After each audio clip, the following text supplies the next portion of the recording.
Hi, everyone. Welcome to this edition of The Automated Advantage. Today's guest is Alana Robinson from Robinson Group Consulting.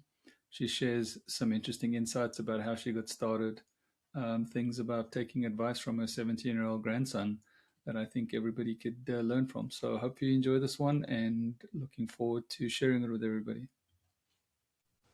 Well, hi, everybody. Welcome to the podcast this week. Our Mhm. guest this week is Alana Robinson. Why don't you introduce yourself and tell us a little bit about your company? Sure. My name is Alana Robinson. I am the president and CEO of Robinson Group Consulting. We are a management consulting company. Primarily, we focus on technology. At one point, we also had a focus on finance, but now we're primarily technology. I've had a career as a CIO, and for the last 20 years, I've done the fractional CIO work and also have a team of subject matter experts who provide services like software implementation and software development. Okay, that's interesting. So, Mhm. having said that, I mean the fractional market is an interesting market right now. So, Mhm. how long have you been in business, and what gap did you see, and the value proposition, and like what made you start your own business? Well, in my last job, I was a senior VP of manufacturing operations at a large organization, and I had had an opportunity to be a CIO in a variety of other companies as well. And when that company restructured and my role was no longer necessary, I just my husband and I both made a decision that we wanted to go off on our own. We had achieved our goal of getting both our boys through college with no debt.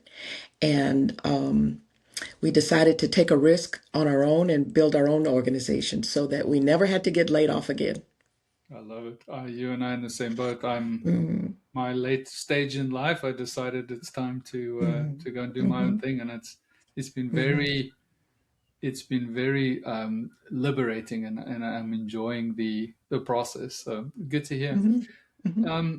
So having said that, I mean, having been in the corporate world and Mm-hmm. now doing what you're doing, when if somebody's thinking about doing it, and when I'm not to be, I think you and I have been in business for a while, and Mm-hmm. there's people that are out there that are new startup people that want to do it, and there's people like us that have had a career doing things.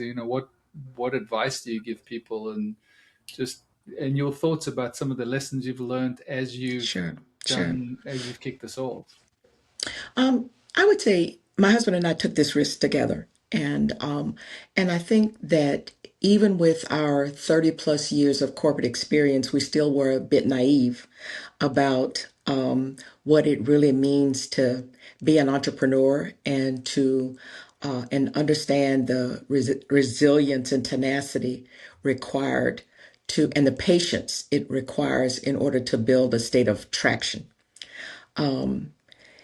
When it's actually a quite lonely experience in the beginning.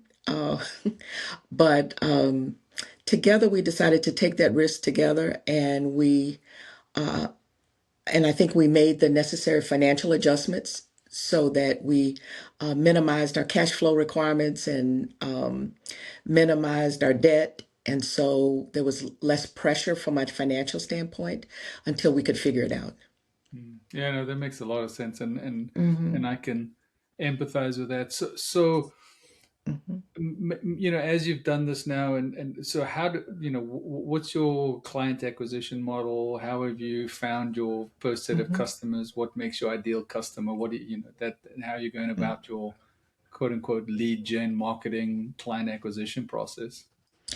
Our client model has really been consistent over the last 20 years, and it's really been organic. It's really been by relationships we already had, where credibility wasn't a concern, where we were known to be able to deliver on our promise. And so it started with relationships we already had, and then those relationships, then it mushroomed organically into those relationships, and that work that resulted from those engagements allowed us to grow into have a strong reference base. So then with the reference base, then we were able to be referred to and meet new relationships and get work based on that referral. In today's environment, it's still organic. It's still, I typically prefer to take work from a known relationship or with a known referral. The hurdle to gain credibility in a new environment is pretty steep in a brand new relationship where there is no experience with the work that we produce. So I just think there's a lot less friction when it is a known relationship or when there's one that's highly been referred. Yeah, no, I think that makes complete sense too. And so Hmm. you did say in the beginning that it sounds like you've brought on people to support your model. So maybe Hmm. you kind of talk through that, because obviously you and your husband come with that experience and you've had to quote Hmm. unquote expand. How's that Hmm. been for you? I think we have at least a couple of relationships, a few more, but two particular relationships that have been with us since the beginning, and they have evolved with us. They've experienced our highs and our lows, and they've just really traveled this journey with us, which we value a great deal. In other cases where we've been able to, when we did get bigger opportunities, we were able to scale up and down and had a portfolio of, again, relationships of people who we knew we could bring on and who understood our quality of work and the way we worked and were able to join our journeys as we had opportunities. We have a significant development partner relationship that we've been with the same development firm since the beginning. We started our first project in almost like 2005, 2006, and we've continued to work together. We've never had a project where had an overrun or where we didn't meet the expectation of the client. And so that strong partnership from a development standpoint has allowed us also to be opportunist about those kinds of projects as well. That's really helpful. And having come Mm-hmm. from Mm-hmm. that background, I'm a big Mm-hmm. understander of Mm-hmm. clear delivery and trusting somebody Yes. to live up to your expectations and deliver Mm-hmm. projects without overruns, that's a Yes. massive Yes. accomplishment. So Yes. Yeah. so thinking about as you run the business today, and what does a typical day look like for you? What keeps you busy? Well, at this stage in our career, we've minimized. I have a small portfolio of clients. One particular client relationship I've had consistently for the last 8 years, and then I've had other clients along the way for projects that start and stop. So I have a balance now, I would say, between work and the work I do for fulfillment, other than just the it's work that I do because I have passion around some of those things that I do. So I'm busy. I'm busy. I'm a grandmother, so I'm available. And so there are lots of ways that I balance my time in the course of the workday. I every client I have, I hope they feel like they're the only client that I have. So for me, it's not an 8 hour day, but I'm available 24/7. So whatever it takes for me to do the work and to maintain the trusted relationships that I have, that's what I do. Yeah, no, that's really important for that. Hmm. And the work-life Hmm. balance thing is Yes. something that Hmm. unfortunately, I think a lot of us Hmm. only learn later on in our lives that how Yes. important Yes. that is. But Yes. Yes. if there's Yeah. any advice to people out there that are watching this, figure that out as soon as you can, because Hmm. it's really, really important. Yes. I'll tell you, when I worked for a large software company and ran a team, Hmm. whenever I took vacation, there's people that take this pride in, well, Hmm. I'm never really on vacation. I'm like, you're dumb. Hmm. I mean, Yeah. I Yeah. used to shut my phone off, and if my Yeah. kids asked me for anything within reason, it Sure. was Sure. yes. Like we had a boat, and I would tell them, we would sit down, and I'd just tie the boat up, and they're like, Dad, can we go on the tube? I'm like, okay, and just it's their time, because Yeah. the rest of the Sure. year all you're doing is Sure. working. So Absolutely. Absolutely. Um, I learned that later in life. yeah, me too. And There then was a the time, other one is that yeah, this is a sure. trick for people if you're watching, is Hmm. I gave my Hmm. team members my wife's phone number and said, if you really need me, you can call her, and if you can convince her that you need me, then I'll talk to you. And only one person ever called. Yes, sure, sure. So obviously, being in the technology space and all of that, Hmm. the big being smacked over the head right now with the whole AI Hmm. conversations. Maybe Hmm. two questions related to that is, how are you seeing your role change as you're working with your clients? And then second of all, what are you guys doing to adopt any AI in your current business? Well, there's two unique answers to that. One, for my clients, the tools that they use, almost all of them have an AI component. So the discovery around understanding how to blend in those AI capabilities within their business model is certainly a priority. Understanding how, or even explaining how some of the things they already do have AI implications without even more investment, but it's just more about understanding how it works and what it means and how you can capitalize on it. That's one effort to be able to do that. On the other side, within the company, interestingly enough, my grandson asked me one day to explain to him what do I do for a living. Okay, and so I explained to him, he's like, what do you consult on, and what is consulting, and how what does that really mean, and how do you make money? And so I started explaining to him about, the portfolio of clients over time, and in any one given client, the discussion could be different because the challenges and the pain points and the desires are different from client to client. But what is consistent is our methodology on how we go about doing our work, where we do discovery, where we analyze inputs that we get, where we do benchmarks of our clients to others for their peers, and as he learned more about what we do and how we do it, and he's 17, and he immediately captured the point about the repetitive part of it. He also very quickly connected to the fact that we do one at a time because we're very labor intensive. Our work is very labor intensive. So we don't really have multiple big projects, concurrent projects at the same time. So, of course, with his exposure to AI, he said, you need to create.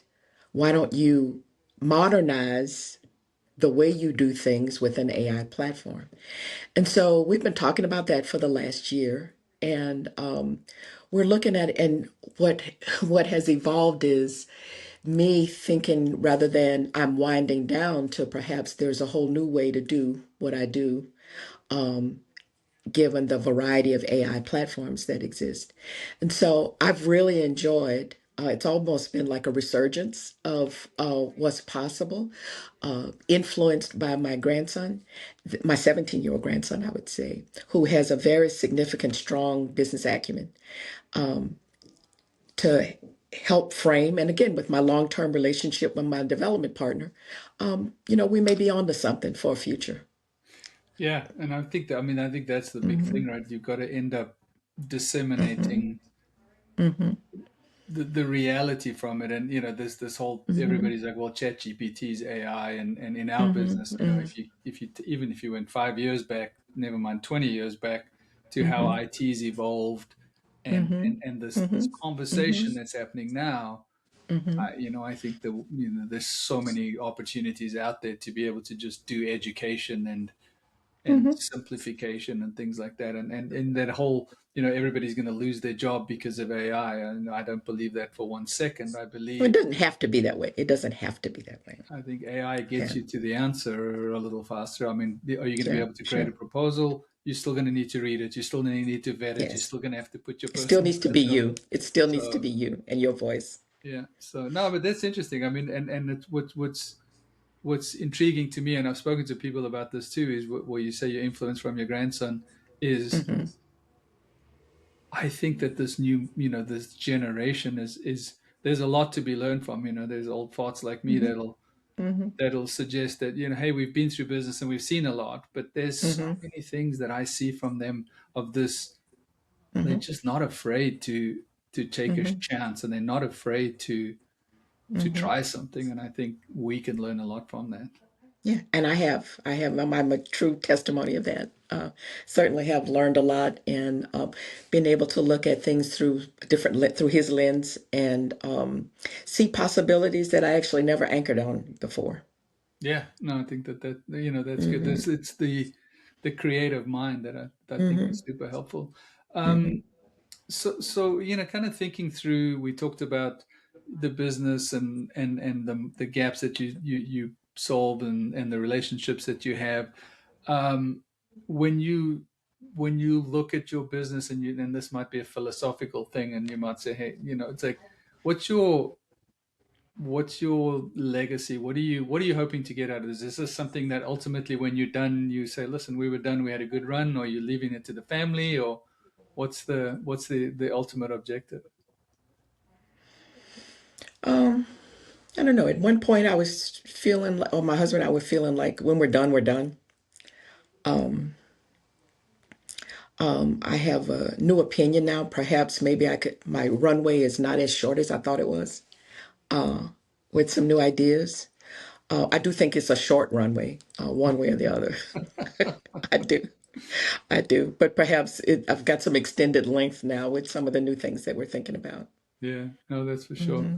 Hmm. And then we did you did share some of this, but curious for, maybe take the example of, young people that are looking to do something, people of Hmm. our age group saying, look, hey, I'm thinking about doing something for myself. I think I can do something. What Hmm. you talked about, the startup component of what you did and all of those things, but just general advice. And so, what, these are the two or three things that I've learned over the years that are must-haves. Hmm.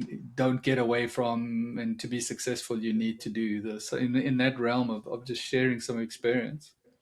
Well, we certainly had our share of lessons learned, and we've certainly had what we call dizzy moves that we made. um, but it's more about their lessons than failures, um, or bad decisions, or decisions that perhaps um, that you definitely learn from, but not feel like you failed.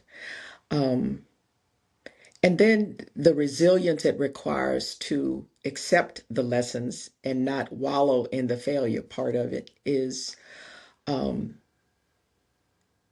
it's the focus and the tenacity to keep going. And for us, it was like, I'm not going to work at another company. I got to figure out how to make a living on my own, and take a risk on myself. Um, but that requires a lot of gut. That no matter how smart you are or how prominent you are in your corporate role, it also takes a lot of gut and a lot of, um, you eat what you kill. If you don't, the hustle is real, Mhm. and especially for when it's relationship based. And you work really hard because those people who do give you the opportunity, you want to make sure that whatever that chit you got, you want to make the most of it. So we have intentionally concentrated on not so much growing real fast or scaling real fast, but more about doing good quality, consistent work. And we've just been in it for the long haul, with that kind of mentality.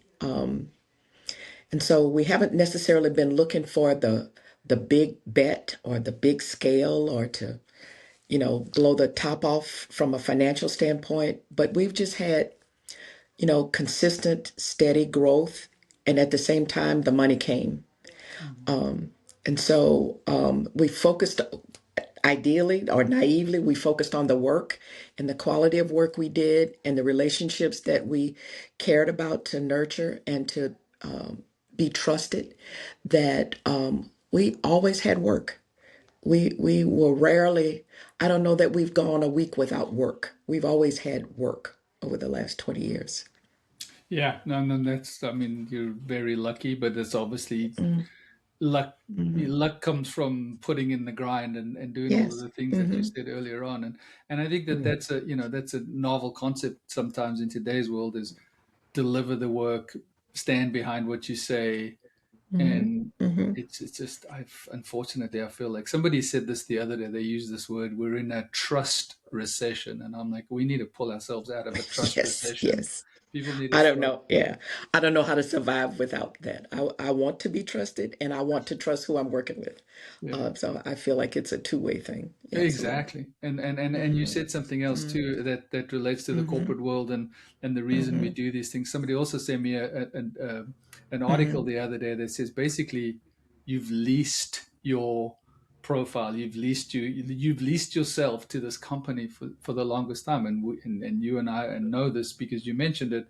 We've been in Hmm. a situation where you can put in Yeah. 80 hours a week, and on Monday they're like, you know what, sorry, Yeah.